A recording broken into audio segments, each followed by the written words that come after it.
बिस्मिल्लाहिर्रहमानिर्रहीम। अस्सलाम वालेकुम। हार्वर्ड एकेडमी की तरफ से आपका वेलकम कहते हैं। हार्वर्ड एकेडमी अपने मुख्तलिफ़ कोर्सेज़ वेबसाइट के थ्रू www.harvardacademy.com पे अवेलेबल करते हैं और हमारे कोर्सेज़ के ज़रिए से आप CSS, PMS, federal public service commission या बाकी जितने भी प्रोविंशियल कमीशंस हैं या NTS के टेस्ट्स हैं उनको आप घर बैठे एक्सेस कर सकते हैं, तैयारी कर सकते हैं, जो कि इंतहाई आसान तरीके से चीज़ों को अंडरस्टैंड करवाया जाता है और कंसेप्ट बिल्डिंग अप्रोच हमारा मेन फोकस होता है, भले वो one paper MCQ type test की तैयारी ही क्यों ना हो। तो आज हम अपने एक नए कोर्स का आगाज़ करने जा रहे हैं और ये सब्जेक्ट है हमारा इंटरनेशनल रिलेशंस। ये सब्जेक्ट दो जगह पे मेनली एप्लीकेबल है। एक तो वो स्टूडेंट जो अपनी एजुकेशन कैरियर को लेके चल रहे हैं एकेडमिक लेवल पे, और दूसरे नंबर पे CSS के जो आउटलाइंस हैं और इसके अलावा लेक्चरर्स जो हैं इंटरनेशनल रिलेशंस का, अगर आप लेक्चरर का टेस्ट अपीयर हो रहे हैं या कहीं पे ऐसे टेस्ट में जिसमें आपका मेन सब्जेक्ट इंटरनेशनल रिलेशंस है, तो आपका ये सब्जेक्ट, ये कोर्स इक्वली इम्पॉर्टेंट भी है और एप्लीकेबल भी है। तो आज हम जो सबसे पहला टॉपिक है the definitions and scope of international relations, इसकी आउटलाइंस भी आपको बताएंगे और इसका पार्ट 1 यानी कि इसके पूरे जो एक टॉपिक है इसको दो हिस्सों में हम कवर करेंगे। आज पहला पार्ट है, इसका कुछ हिस्सा आज हम कवर करेंगे और कुछ इसका हिस्सा सेकंड फेज़ में कवर करेंगे, ताकि जो एक पूरी कंसेप्ट बिल्डिंग की अप्रोच है हमारी इस सब्जेक्ट के रेलिवेंट अंडरस्टैंडिंग, उसको आप आसानी से ग्रिप कर सकें। जब आप ये टॉपिक या ये लेक्चर या ये सेशन आसानी से ग्रिप कर लेंगे तो इसके बाद आने वाले जितने भी लेक्चर्स होंगे वो इसी के साथ कनेक्टेड होंगे, इसी की सिनेरियो में हमने चीज़ों को अंडरस्टैंड करना है। ये जो हमारा जो टॉपिक है the definition and scope of international relation, इसको हम फॉलोइंग आउटलाइन में कवर करेंगे। अगर आपका एग्ज़ाम में डिस्क्रिप्टिव टाइप टेस्ट होता है तो उसमें आपको अगर क्वेश्चन अटेम्प्ट करना हो तो डेफिनेटली आपको ये आउटलाइंस कवर होंगी मेनली, और बाकी इसके सब पार्ट्स भी हैं। इसको थोड़ा सा ब्रॉडर व्यू में आप आउटलुक देना चाहते हैं एक पेज पे, तो इसके जो बाकी सब हेडिंग्स हैं उनको भी आप साथ मेंशन कर सकते हैं, लेकिन मेनली हमारी हेडिंग्स होंगी। इंट्रोडक्शन पार्ट होगा और IR के इंग्रेडिएंट्स क्या होंगे, यानी कि इंटरनेशनल रिलेशंस का सब्जेक्ट जो है, या जो हमारा एक इस सब्जेक्ट को एज ए हम एक सब्जेक्ट के साथ साथ एक एरिया भी कह सकते हैं। तो इस एरिया को कवर करने के लिए हमें कौन कौन से बाकी एरियाज़ हैं, जो सब एरियाज़ हैं, उनकी अंडरस्टैंडिंग ज़रूरी है, जिससे हम IR का ओवरऑल अंडरस्टैंडिंग या ओवरव्यू या अहाता कर सकते हैं। तीसरे नंबर पे जो हमारा आउटलाइन में होगा एरिया इंटरनेशनल पॉलिटिक्स, जिसको हम IP भी शो करेंगे, और इंटरनेशनल रिलेशन IR। फर्दर जो है वो आने वाले सेशन में हम जो कवर करेंगे relevance of international institutions in international relation के, इंटरनेशनल रिलेशंस के सब्जेक्ट को समझने के लिए जो बाकी इंटरनेशनल लेवल पे इंस्टीट्यूशंस हैं या इदारे हैं जो डायरेक्टली या इनडायरेक्टली इन्फ्लुएंस करते हैं रिलेशनशिप अमंग द कंट्रीज़ को। पाँचवें नंबर पे स्कोप ऑफ इंटरनेशनल रिलेशंस के, ये हमारा जो सब्जेक्ट है इसकी इंपॉर्टेंस क्या है, स्कोप क्या है, कहाँ कहाँ तक इसकी अप्रोच है, कहाँ कहाँ पे अप्लाई होता है, और इस सब्जेक्ट को पढ़ने से हमें क्या क्या फ़वायद हासिल होते हैं, उसको हम छठे नंबर पे जो हेडिंग होगी सिग्निफिकेंस ऑफ स्टडी में कवर करेंगे।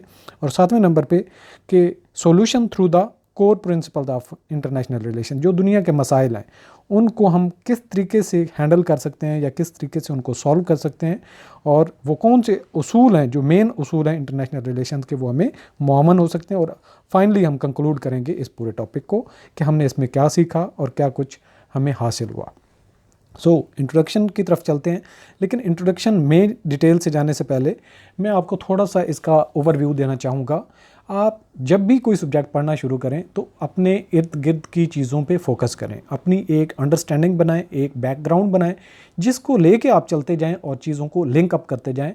जैसे जैसे वो चीज़ें अंडरस्टैंड आप करते जाएंगे तो आपको आहिस्ता आहिस्ता उस सब्जेक्ट पे ग्रिप होती जाएगी। जब बैक एंड पे आप कोई इमेजिनेशन नहीं करेंगे तो आपके लिए चीज़ों को हर लेक्चर में नए तरीके से जो है कनेक्ट करना थोड़ा मुश्किल हो जाता है।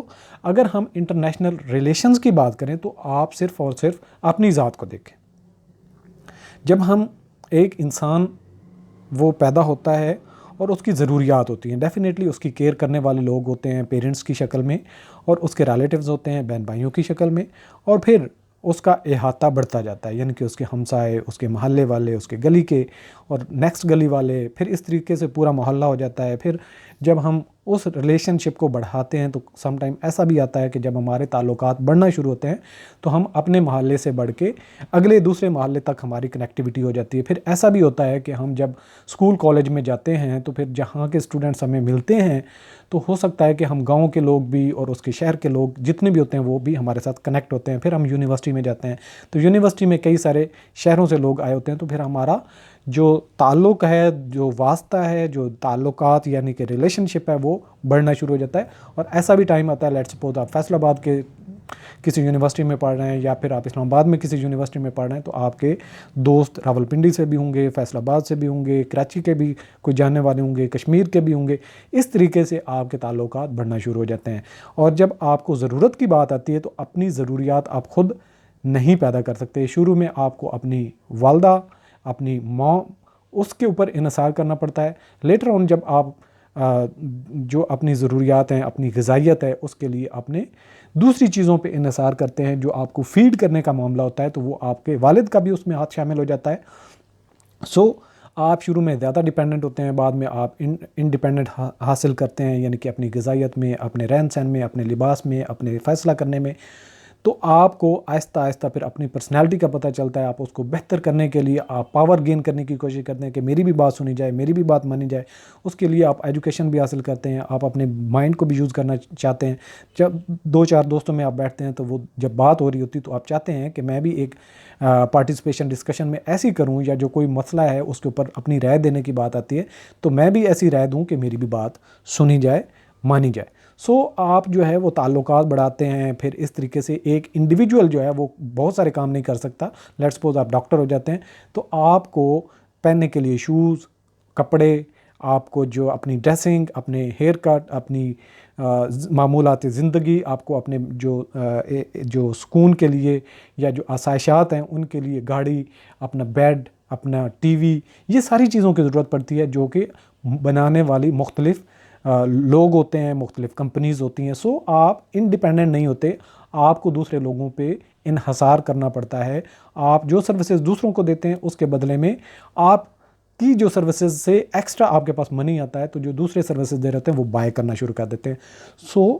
जिस तरीके से एक इंडिविजुअल पर्सन का एक अपना स्टेटस है, इसी तरीके से एक कंट्री लेवल पे जब जाते हैं, तो जब हम इंटरनेशनल रिलेशंस की बात करते हैं तो हमारी जिस तरीके से एक फैमिली में हर एक बंदे की शनाख्त होती है, तो दुनिया में जब बात करते हैं, पूरी वर्ल्ड की बात करते हैं, तो एक इंडिविजुअल की शनाख्त नहीं रह जाती बल्कि ममालिक की शनाख्त आ जाती है। जैसा कि अमेरिका है, चाइना है, इंडिया है, पाकिस्तान है, और इस तरीके से ईरान है, सऊदी अरेबिया है, बहुत सारे ममालिक हैं जो दुनिया की फेस पे आते हैं।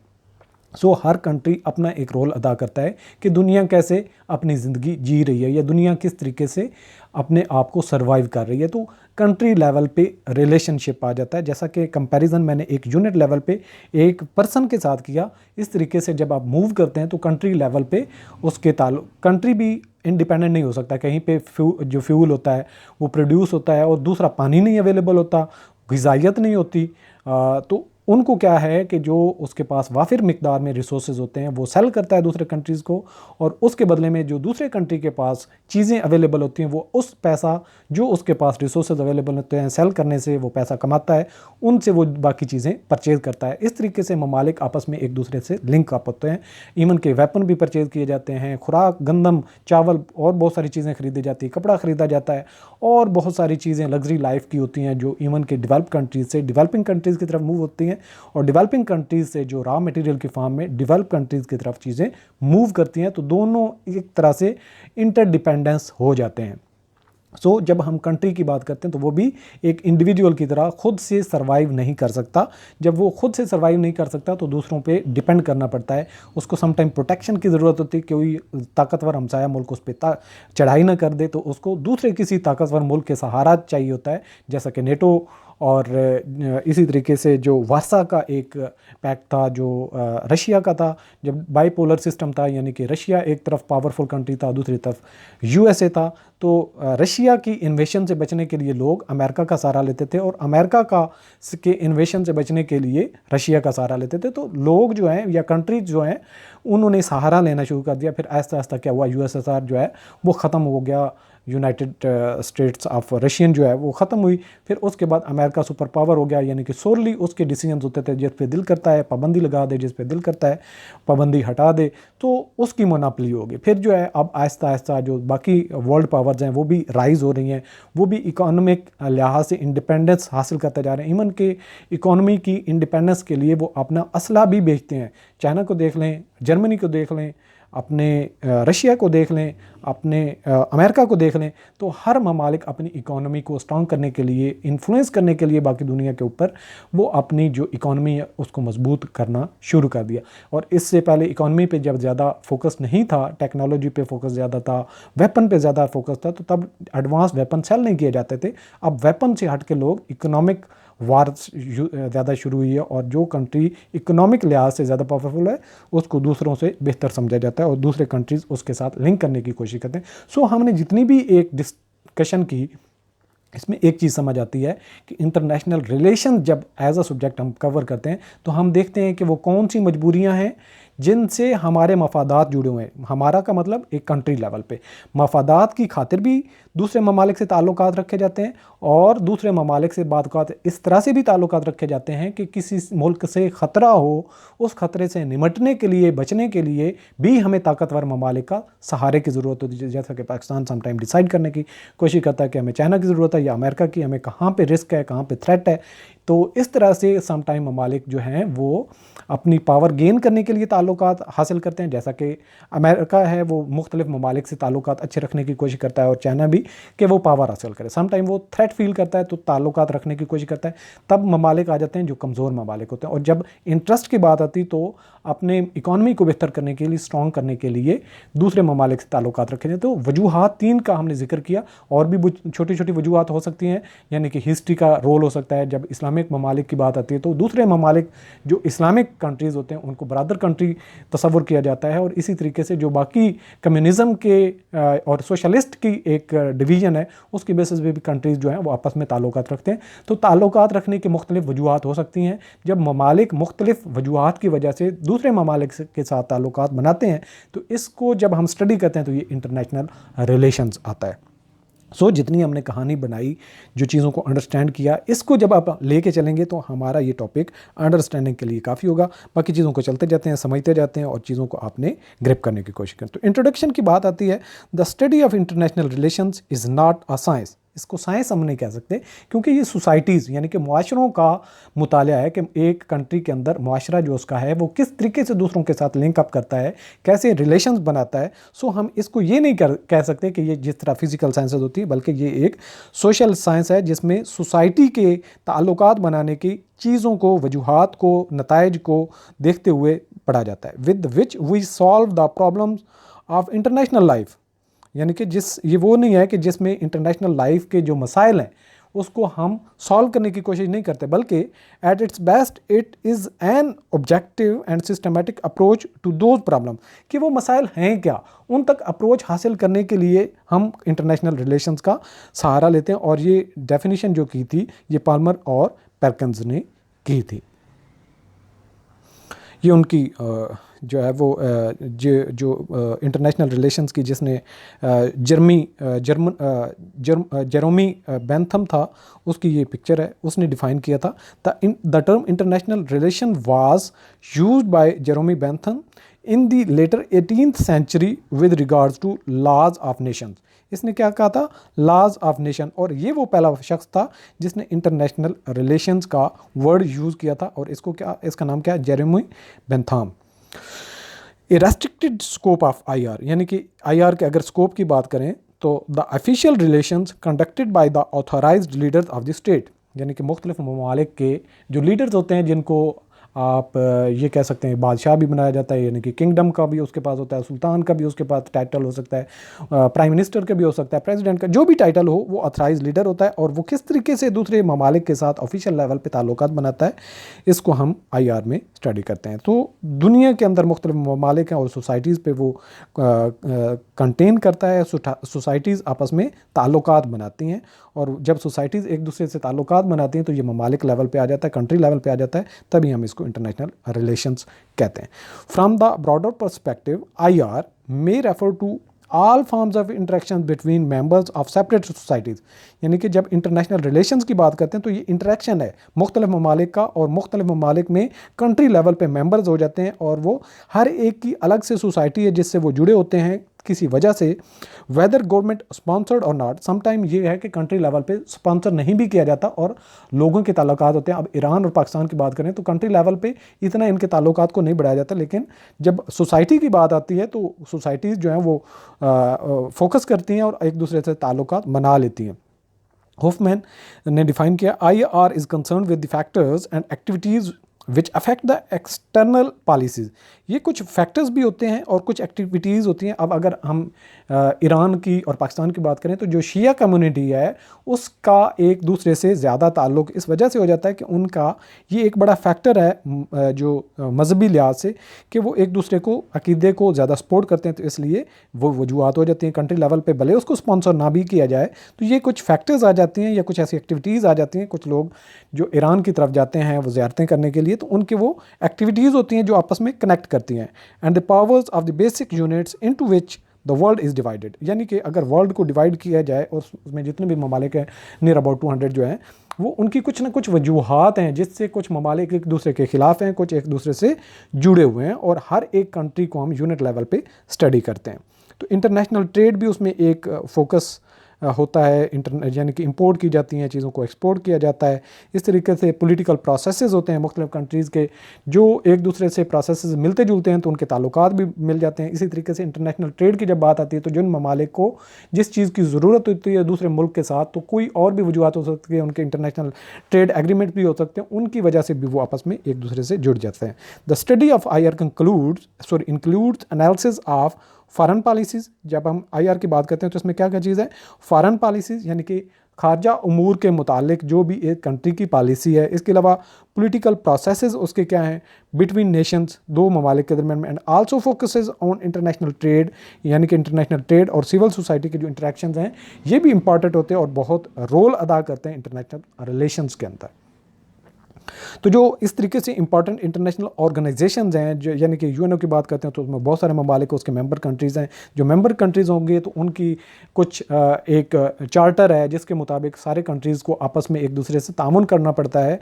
तो इस तरीके से सार्क देख लें, एशियान कंट्रीज़ की यूनियन देख लें, यूरोपीय यूनियन की देख लें, तो वो कंट्रीज़ जो उस इंटरनेशनल ऑर्गेनाइजेशन का हिस्सा बन जाते हैं, तो जो उनका मंशूर होता है या उनका जो एग्रीमेंट होता है उसके मुताबिक जब अमल करते हैं तो उनके आपस में ताल्लुकात बन जाते हैं।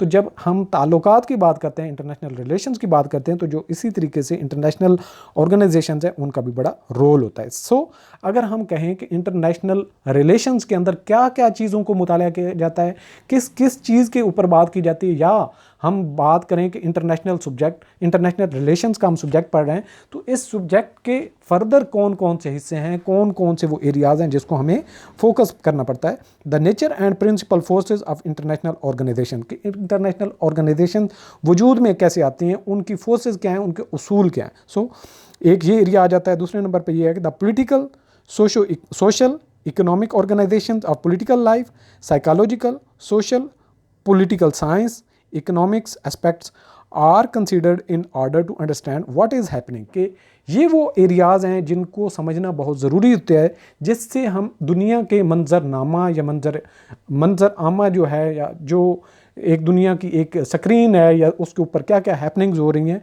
उसको समझने के लिए हमें ये सारा यानी कि जो पॉलिटिकल सिचुएशन क्या है, सोशल प्रॉब्लम्स क्या होते हैं, इकोनॉमिक इश्यूज़ क्या हैं, ऑर्गेनाइजेशन का आपस में रोल क्या है, साइकोलॉजिकल बैक फैक्टर्स में क्या है, सोसाइटीज़ आपस में कैसे इंटरेक्ट कर रही हैं, पॉलिटिकल साइंस कैसे कनेक्ट करती है, इकोनॉमिक एस्पेक्ट्स कैसे हैं, दुनिया में ममालिक कैसे एक दूसरे से जुड़े हुए हैं। ये वो एरियाज़ हैं जिनको हम जब समझ लेते हैं तो दुनिया के अंदर जितने भी मसाइल हों, दुनिया के अंदर जितनी भी प्रोग्रेस हो रही हो या इंटरनेशनल रिलेशंस में डेवलपमेंट हो रही हो, तो हम आसानी से उसको समझ सकते हैं। अब जब देखें कि बड़े कंट्रीज़ जो ऐसे कि USA है, सऊदी अरेबिया है, चाइना, इंडिया और इस तरह के के बहुत सारे ममालिक हैं, उनसे कुछ ममालिक जुड़े होते हैं, वो कैसे ताल्लुकात में आगे बढ़ रहे हैं, वो दूसरे ममालिक के साथ कैसे तामुन करते हैं, दूसरे ममालिक उनके साथ कैसे जुड़ जाते हैं, ये वो वजूहत होती हैं।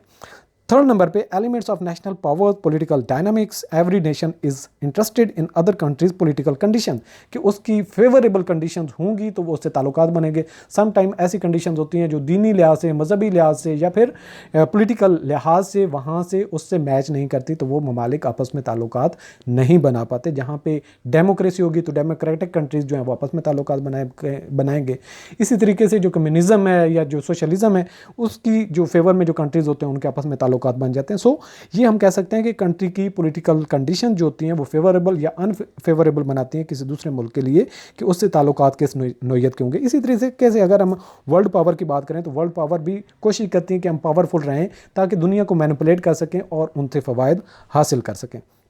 सो instruments available for promotion of national interest, how national power is attained and what is its effect on the international level, कि इंटरनेशनल लेवल पे अगर हम पावरफुल होंगे तो कैसे फ़वायद हासिल कर सकते हैं। अब देखें जैसा कि चाइना और अमेरिका, इनकी आपस में टग ऑफ वार चल रही है। अमेरिका चाहता है कि मैं सुपर पावर रहूँ, चाइना चाहता है कि मैं उसको सुपरसीड करूँ और मैं वर्ल्ड पावर बन जाऊँ।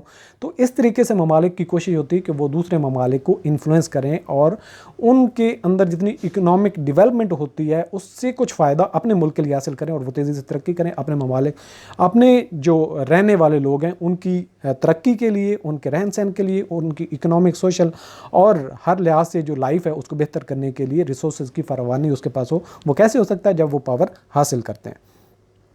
तो इस तरीके से बाकी जो पूरी दुनिया की अगर हम करें तो उसकी हिस्टोरिकल पर्सपेक्टिव है। अगर आप इस पिक्चर पे देखें तो हर तस्वीर के बैक एंड पे हिस्ट्री है, तो हिस्ट्री भी बड़ा इन्फ्लुएंस करती है जिससे ममालिक एक दूसरे से ताल्लुकात बनाते हैं। Limitations and control of national power, जैसा कि China versus US in Taiwan case due to capitalist versus communism theories, इसके ताल्लुकात की वजह से वो हमें स्टडी करना होता है और ये उसके अंदर बड़ा हिस्टोरिकल पर्सपेक्टिव जो है इंपॉर्टेंट रोल अदा करता है, जिससे हम ममालिक के ताल्लुकात को आसानी से समझ सकते हैं। फर्दर जो एस्पेक्ट हो सकता है या जो फैक्टर हो सकता है, इंग्रेडिएंट हो सकता है, foreign policies of major powers and of smaller strategic power HDI. तो जो मुख्तलिफ पावरफुल कंट्रीज़ हैं और जो उसके ज़ेर साया कंट्रीज़ हैं वो कैसे आपस में ताल्लुकात जोड़ते हैं और किस वजह से जोड़ते हैं, ये भी पढ़ा जाता है। इसके अलावा historical ingredients as a background for other factors, यानी कि तारीख का एक बड़ा रोल होता है दूसरे ममालिक के साथ ताल्लुकात रखने की वजह से। जैसे कि मुस्लिम कंट्रीज़ का आपस में रिलेशनशिप स्ट्रांग होगा, क्रिश्चियनिटी के जो मज़हब के साथ ताल्लुकात जो जुड़े होने वाले जो ममालिक हैं उनके ताल्लुकात आपस में जुड़े होंगे। इसी तरह से जो ज्यूज़ हैं उनको जो सपोर्ट करने वाले होंगे उनके साथ अच्छे ताल्लुकात होंगे, जो उनके एंटी होंगे। और इसी तरीके से आने वाले वक्त में कैसा होने वाला है, हमें ये भी तारीख और हमें ये भी तालीमात जो हैं वो भी बताती हैं कि कौन से ममालिक को किससे ताल्लुकात रखने में फ़ायदा है या वो उनको रखना चाहिए। इस तरह से दुनिया में जो ममालिक हैं वो आपस में कैसे जुड़े होते हैं, कैसे ताल्लुकात रखते हैं, यानी कि इंटरनेशनल पॉलिटिक्स और international relations. IR is wider in scope than IP, यानी कि IP का मतलब इंटरनेशनल पॉलिटिक्स। जब इंटरनेशनल पॉलिटिक्स की बात करते हैं यानी कि दुनिया में सियासत की बात करते हैं तो ये एक एलिमेंट है जिसको हम स्टडी करते हैं, किसको समझने के लिए? इंटरनेशनल रिलेशंस को लिए। यानी कि इंटरनेशनल रिलेशंस को अंडरस्टैंड करने के लिए इंटरनेशनल पॉलिटिक्स जो है ये एक छोटा एरिया है, यानी कि इंटरनेशनल पॉलिटिक्स एक छोटा एरिया है और इंटरनेशनल रिलेशन बड़ा एरिया है। क्योंकि इंटरनेशनल रिलेशंस को समझने के लिए हमें हिस्ट्री को भी समझना पड़ता है, हमें इकोनॉमी को भी समझना पड़ता है, हमें पॉलिटिकल साइंस को भी समझना पड़ता है, इंटरनेशनल पॉलिटिक्स को भी पढ़ना पड़ता है, यूनाइटेड नेशंस या जो इस तरह से बड़ी वर्ल्ड लेवल पे ऑर्गेनाइजेशन उनको भी स्टडी करना पड़ता है। सो IP का जो स्कोप है वो लिमिटेड है, IR is wider in scope. इसी तरीके से आप जब हम बात करते हैं कैपिटलिज्म की तो कई कंट्री होते हैं वो बेचारे मेहनत कर रहे होते हैं, दूसरे ममालिक उससे फ़ायदा उठा रहे होते हैं, जब यहाँ पे ये पिक्चर कैपिटलिज्म को शो करती है। और इसी तरीके से जो कम्युनिज़म है, कम्युनिज़म में लोग एक दूसरे से मिलजुल कर काम करते हैं और एक जैसा स्टैंडर्ड लेवल मेनटेन करने की कोशिश की जाती है। तो ये भी एक एरिया है जिसको हमने स्टडी करना होता है, यानी कि international politics focuses on various styles of politics, जैसा कि कैपिटलिज्म वर्सेस कम्युनिज़म, ये इंटरनेशनल पॉलिटिक्स में आता है। पॉलिटिक्स ऑफ वायलेंस, यानी कि कुछ कंट्रीज़ होते हैं दूसरे को दबा के रखते हैं, दूसरे कंट्रीज़ होते हैं परसुएट करते हैं, जैसे कि Japan followed the plan of economic power and left military power, यानी कि मिलिट्री पावर को छोड़ के उसने इकोनॉमिक पावर पे फोकस किया, यानी कि उसने परसुएशन की अप्रोच बजाय इसके कि वो वायलेंस की तरफ जाता। इसके अलावा हिरार्किकल जो पॉलिसीज़ एंड प्लूरलिस्टिक पॉलिटिक्स हैं, ये भी एक एरियाज हैं, यानी कि हिरार्की में देखें तो जो पावरफुल कंट्री होगा, जो उसके ज़ेर साया कंट्री होंगे, जो उसके ऊपर डिपेंडेंट होंगे, वो ज़्यादा पावर मैनिपुलेट करेगा, वो दूसरे जो उसके ऊपर इन्सार करने वाले कमज़ोर ममालिक हैं उनके ऊपर वो अपनी एक डिक्टेटरशिप मेंटेन रखता है और उनसे डिसीजंस अपनी मर्ज़ी के करवाता है। जैसे कि दुनिया के ममालिक में देख लें तो रशिया और चाइना का इंटरेक्ट जो है वो करने का और तरीक़ेकार होगा, जिस तरीके से यूके के साथ यूरोपीय यूनियन के कंट्रीज़ हैं वो उनका ताल्लुकात अलग से होगा, और जो बाकी ममालिक हैं वो किस तरीके से अपने ताल्लुकात रखते हैं, क्या वो वजूहत होती हैं, ये बड़ा एक एरिया होता है। यानी कि IR international relation embraces the totality of relations among people and groups of people in global society, यानी कि पूरी दुनिया की बात कर रहे हैं तो उसमें लोग और सोसाइटी, माशरे के लोग कैसे एक दूसरे से इंटरेक्ट करते हैं, इसको भी स्टडी किया जाता है। तो आज का सेशन यहाँ पे कंक्लूड करते हैं, इंशाल्लाह नेक्स्ट सेशन में फर्दर जो रिमेनिंग हमारा पार्ट है उसको लेके चलेंगे। ऑल द बेस्ट, अल्लाह हाफिज़।